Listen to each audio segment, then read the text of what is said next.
The universe is full of mysteries. From the vast expanse of the cosmos to the ancient texts that have been passed down through generations, there is so much that remains unknown and unexplored. We look to the stars and wonder, what secrets do they hold? What stories have they witnessed over the millennia? Ancient cultures also looked to the stars. They meticulously mapped the heavens, built observatories, and aligned their monuments with celestial events. They told stories about the cosmos. These stories were not just myths, but were deeply intertwined with their understanding of the universe and their place within it. The Bible is one of these stories. It is a sacred text that has shaped the beliefs and values of billions of people over thousands of years. It talks about God's creation. The Genesis account describes how the world and humanity came into being, attributing it all to the divine will of a singular God. But it doesn't mention the Anunnaki. Why? The Anunnaki are conspicuously absent from the biblical narrative despite their prominence in other ancient texts. This is a question that has intrigued scholars and dreamers alike. Why would such significant figures in Mesopotamian mythology be omitted from the Bible? Let's explore the reasons behind this cosmic silence. The Anunnaki are deities from ancient Mesopotamian mythology, revered and feared by the people of Sumer, Akkad, and Babylon. The Anunnaki are deities from ancient Mesopotamian mythology. They are often depicted as powerful beings who descended from the heavens to interact with humanity. They play a significant role in Sumerian, Akkadian, and Babylonian tales. These stories often portray the Anunnaki as the architects of human civilization, bestowing knowledge and technology upon early humans. These stories describe the Anunnaki as powerful beings. They were seen as gods who had a direct hand in the creation and development of human society. They are involved in the creation of humanity and the shaping of civilization. The Anunnaki were believed to have played a crucial role in the formation of the world and the establishment of order. Yet, their presence is notably absent from the pages of the Bible. This absence raises questions about the differences in the religious and cultural contexts of these ancient texts. This absence is not an accident. It reflects the distinct theological and cosmological perspectives of the cultures that produce these texts. It reflects fundamental differences in the religious landscapes from which these texts emerged. The Bible and Mesopotamian myths offer unique insights into how ancient peoples understood their world and their place in the cosmos. Imagine ancient Mesopotamia, a land steeped in history and mystery. This is the cradle of civilization, where human society began to take shape in ways that still influence us today. This is the land between two rivers, the Tigris and Euphrates.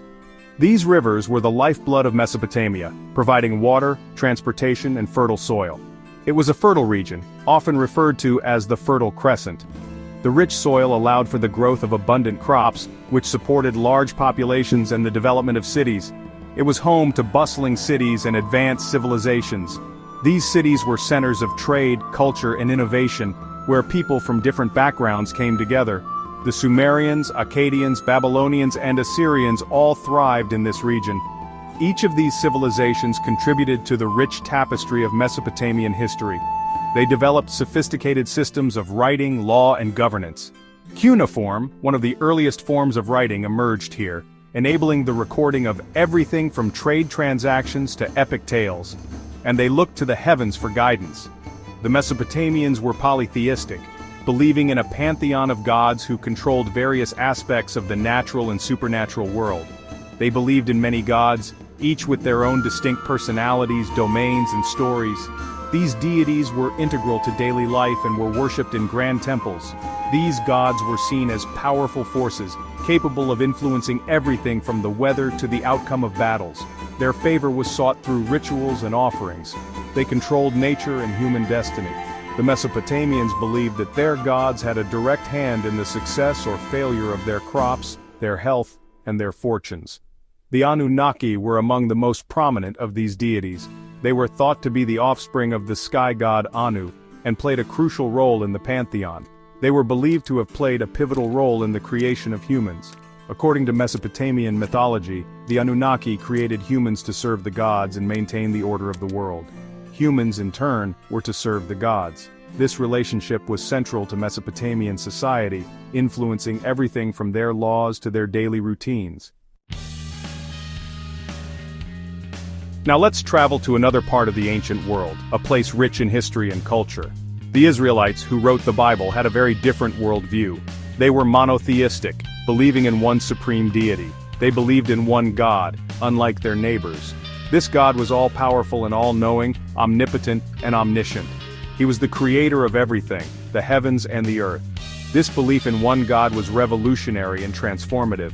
It challenged the polytheistic beliefs of the time, which were deeply rooted. It shaped the Israelites' cultural and social structures profoundly. Their laws, their morals, and their very identity were intertwined with their belief in Yahweh, their one true God. Section 4: Clash of the Titans, Monotheism versus the Anunnaki. The Israelites' monotheism clashed with Mesopotamian polytheism. The idea of many gods, including the Anunnaki, was incompatible with their belief system.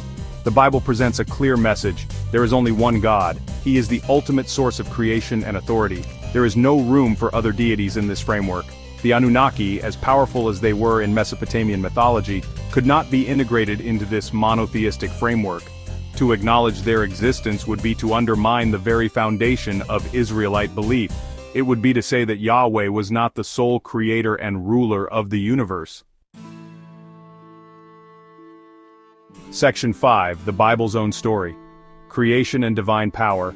Instead of incorporating the Anunnaki, the Bible tells its own story of creation. This narrative is distinct and stands apart from other ancient Near Eastern myths. While many cultures have their own creation stories, the biblical account is unique in its portrayal of a single omnipotent deity. In Genesis we read about God creating the world out of nothing. This concept, known as creatio ex nihilo, underscores the unparalleled power and authority of the biblical God. Unlike other deities who might shape pre-existing materials, the God of Genesis speaks the universe into existence. He speaks, and things come into being. Light, sky, land, and seas all emerge at his command. This divine speech is not just a method of creation but a demonstration of his supreme power and will. He forms Adam from the dust of the ground and breathes life into him.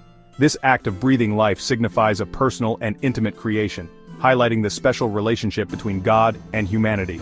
Eve is created from Adam's rib. This creation of Eve from Adam's side symbolizes companionship and equality, setting the foundation for human relationships. This is a powerful narrative of divine power and creation. It not only tells us about the origins of the world, but also about the nature of the Creator himself. This story emphasizes God's absolute sovereignty and uniqueness. Unlike the gods of other cultures, who often have limited domains and powers, the God of the Bible is all-encompassing and all-powerful. He is not one God among many. This monotheistic belief sets the Israelites apart from their neighbors and shapes their entire worldview. He is the God, the one and only Creator. This foundational belief is central to the faith and identity of the Israelite people. This message is central to the entire biblical narrative. It influences the laws, ethics, and practices of the Israelite community. It shapes the Israelites' understanding of themselves, their world, and their relationship with the divine. This profound connection between the Creator and his creation is a recurring theme throughout the Bible, reminding the faithful of their unique place in the universe. Section 6: Lost in Translation, Cultural Exchange and Divine Exclusion. The absence of the Anunnaki in the Bible also highlights the complex process of cultural exchange and religious development. The ancient Near East was a melting pot of cultures. Ideas and stories traveled and transformed, yet each culture adapted these influences to fit within its own worldview. The Israelites were certainly aware of Mesopotamian mythology. They lived in the same region and interacted with these cultures, but they chose to exclude the Anunnaki from their sacred texts. This exclusion was a deliberate act. It was a way of asserting their own unique religious identity. Section 7: Conclusion: The Anunnaki's Absence and the Power of Belief. The Anunnaki's absence from the Bible tells us much about the power of belief. It shows how a culture's worldview shapes its understanding of the divine. The Israelites' monotheism left no room for a pantheon of gods. Their God was all-powerful and all-encompassing. The Bible's silence on the Anunnaki is not a denial of their existence in Mesopotamian mythology. It is an affirmation of the Israelites' own faith. It is a testament to the enduring power of belief systems to shape our understanding of the world and our place in the cosmos.